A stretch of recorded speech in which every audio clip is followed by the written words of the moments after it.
Kinikilala ba nila yon? Kung nagseselo sila sapagkat ako'y umusbong sa bansang Amerika, problema na po nila yon.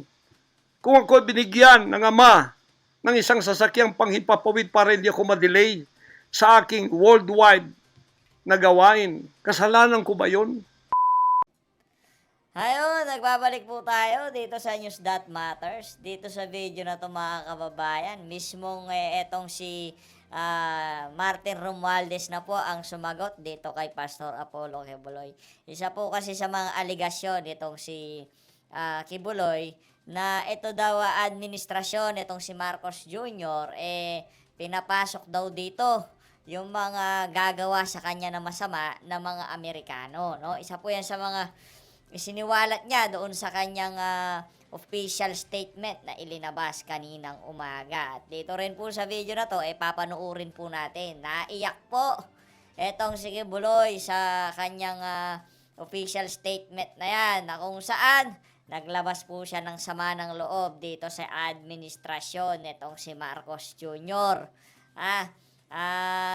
Nakakatawa lang po dito, mga kaibigan, etong SMNI at itong si Pastor Kibuloy, isa po yan sa mga nagtulak sa kandidatura nitong si Kuting, nitong si Marcos Jr. noong panahon ng eleksyon. Nakakalungkot pong isipin na itong mismong tinulungan niya, siya po mismong sasagpang sa kanya.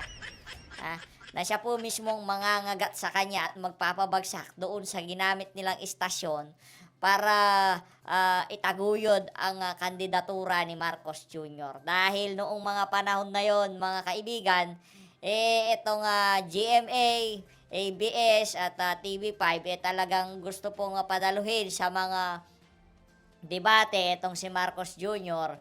para mapahiya at talagang masira ang kanyang reputasyon. Ang nagtaas po sa reputasyon ni Marcos Jr. at tumulong sa kanyang kandidatura walang iba kundi ang SMNI na ngayon pinapasara po at itong si Pastor Kibuloy at napakarami pong aligasyon at kung ano-anong gawa-gawang istorya umano sa kanya nitong administrasyon ni Marcos Jr. At doon sa mga nangyayaring hearing sa Senado, simple lang naman yan.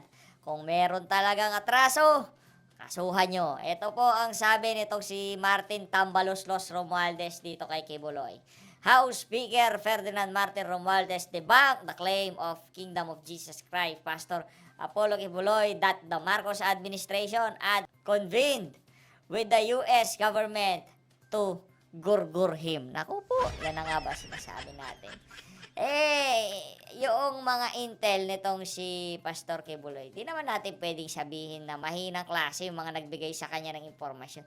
Malamang sa malamang, taga-gobyerno din ang nagbigay sa kanya ng mga impormasyon kaugnay dyan sa mga aligasyon niya sa administrasyon nitong si Marcos Jr. Kaya bago tayo maglabas ng ganyan, tapos ikaw pa mismo naglabas, Martin Romualdez, talaga namang walang maniniwala dyan, no? Dahil pagdating sa credibility nitong si Martin Romualdez, wala pong naniniwala dyan kay Martin. Pakinggan po natin itong official statement nitong si Kibuloy. Ito po ang buong video, mga kababayan. Hanggang kami na ako saan nagpapalimos. Naku po. Pero yung amin pong sinusolicit, tingnan ninyo ang humanitarian na ginagawa namin. Ni 5 wala kaming ninanakaw. Yung mga volunteers ko, walang sweldo. Araw at gabi. Sapagat nakikita namin ang mga kabataang Pilipino, pinabayaan ng mga politikong yan. Kami po nagsasacrifice para mapakain sila, mapaaral, na wala pong bayad. Pagkatapos, ang kababayan nating nalipusta, kalamidad, walang tumutulong. Kung may tumutulong man, politika at may kabayaran. Nagtitiis po kami sa mga pag-alipusta. Sa paninira, inaangkin namin yung kasi malaki ang ganti namin sa langit. Ngunit pagka nakasalalay na ang ating mga kalayaan, lalo na sa kamay ng mga banyagang ito, na wala naman tayong ginawang masama sa kanila. Tumutulong pa ako sa Amerikang yan.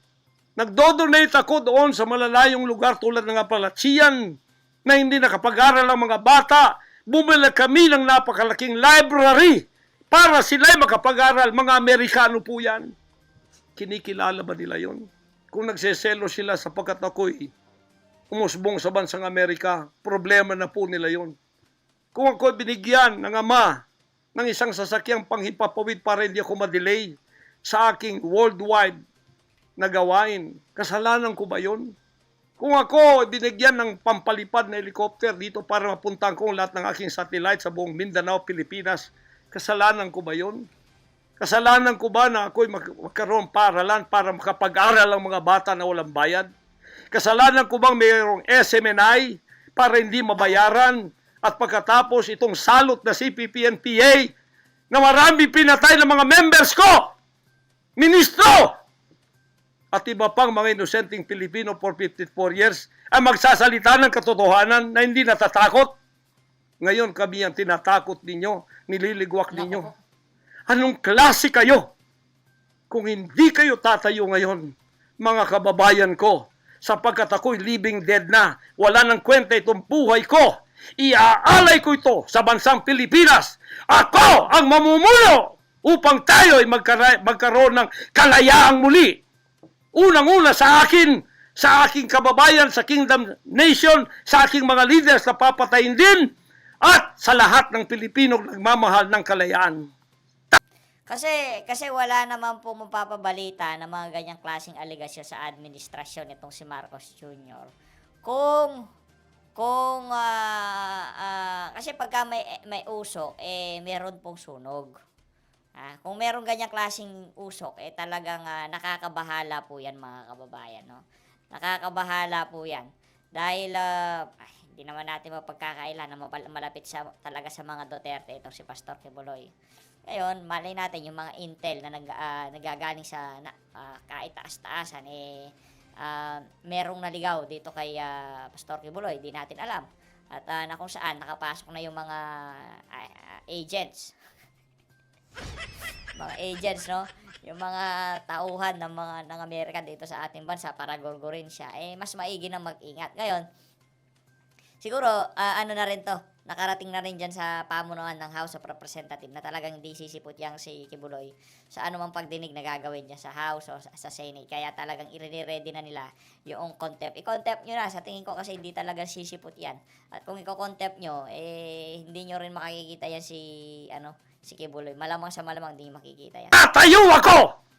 At ako ang mamumuno sa bansa ito para sa katwiran at takot sa Diyos, para ibalik ang ating kalayaan at ang ating kaligtasan mula sa kamay ng mga banyaga na pinakamatyan ni Rizal, nila Bonifacio. Gayon ang panahon ng pagtayo. Ayaw ko pong gawin ito. Hindi ako politiko. Ang misyon ko ay isang pastor, isang alagad ng Diyos. Appointed son, magligtas ng kaluluwa. Ngunit hindi nyo kinilala yon. At ngayon, sinisikil ninyo ang aming kalayaan na ma-enjoy namin ang labor namin for 38 years. Blood, sweat, and tears. Ang gabi, ginagawa naming araw. Hindi kami nagmolestiyan ng ibang tao. Lumago ang bansang Kariyan. Ngayon, you are envying and jealousy. Gusto niyo kaming i-put down.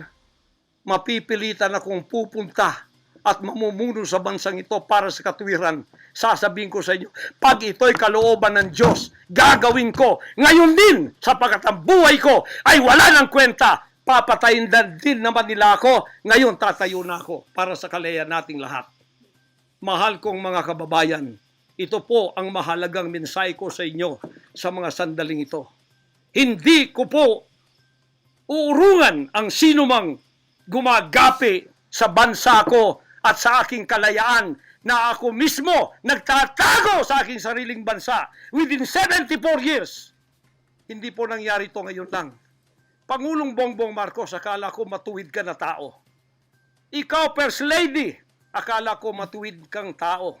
Totoo ba yung ginagawa ninyo riyan na meron kayong mga sex at meron kayong mga drug session na Nako po, Ano ba naman yan?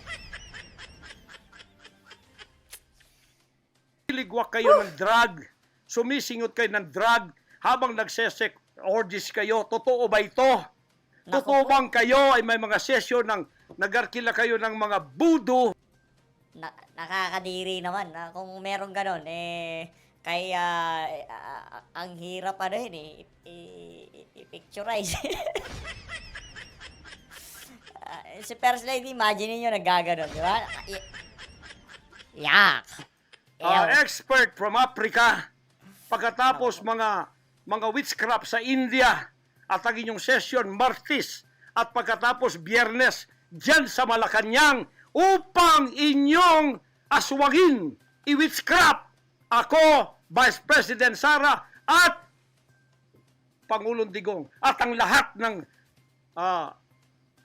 tutol sa inyong paglilingkod. Biro ninyo, naging demons na kayo, nag-devil worship na kayo kung totoo man ito. Nag-devil worship na kayo kung totoo man ito. Para lang kayo ay manatili sa kapangyarihan. Para lang kayo ay humawak ng aming pera, hindi ninyo pinaghirapan. Kami po ay nagbibigay ng taxes. Lahat ng aking kingdom materials from China, may taxes lahat yan. Milyon-milyon ang aming binabayad. Ngayon, ginagawa pa ninyo sa amin ito. Matuwid ba kayo? President Bongbong Marcos, Lisa Marcos, makinig kayo. Totoo ba na gumawa kayo ng aksyon kasama ng FBI na ako ay nyo nang ipaligwak at binigay sa kanilang kamay? Kaya't sila'y gumagawa ng ganito with impunity sa aking sariling bansa.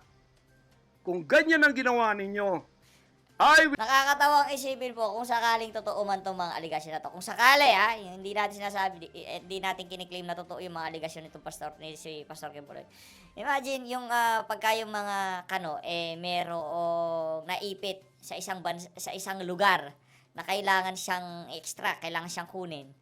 Talaga pong ginagawa ng kanilang gobyerno na matulungan ang kanilang citizen nila. Pero sa ating bansa, nasa lugar na natin, kung assuming totoo man to, binibenta tayo dito sa mga banyaga na to. Grabe po. I will not honor you. I will not respect you because you did not honor me and you did not respect me. You are no longer worthy to be our trusted leader. Mabuti pa, hanggang maaga pa, Bongbong Marcos, Lisa Marcos, Martin Romualdez, bumaba na kayo sa posisyon. Mag-resign na kayo sapagkat hindi hihinto ang tinig na ito habang naririyan pa kayo. Naku. Mga kababayan, tatayo ako sapagkat patay naman lang din ako. Tatayo ako hanggang buhay pa, hanggang may hininga pa ako para sa natitirang buhay ko ay magkaroon naman tayo ng boses at magkaroon ng kahit munting kalayaan na lang mula sa mga banyaga na kasabwat ang mga kapiling Pilipinong ito na itinayo natin sa kapangyarihan, akala natin ay maasahan natin sila. Mga demonyo pala. Naku. Sorry to say that, but that is the truth. If that is not the truth, then tell me. And you cannot judge me. You cannot condemn me. I am dead already. I am a living dead in your book. CIA, FBI, State Department, USA. Gawin ninyong gusto ninyo. Ngayon na nakapagsalita na ako, lalantad na ako. Hindi na ako natatakot. Ako ay handa sa glorification. Kung ang glorification ko ay mangyayari maging glorified body ako, hindi ko tatablan ng bala.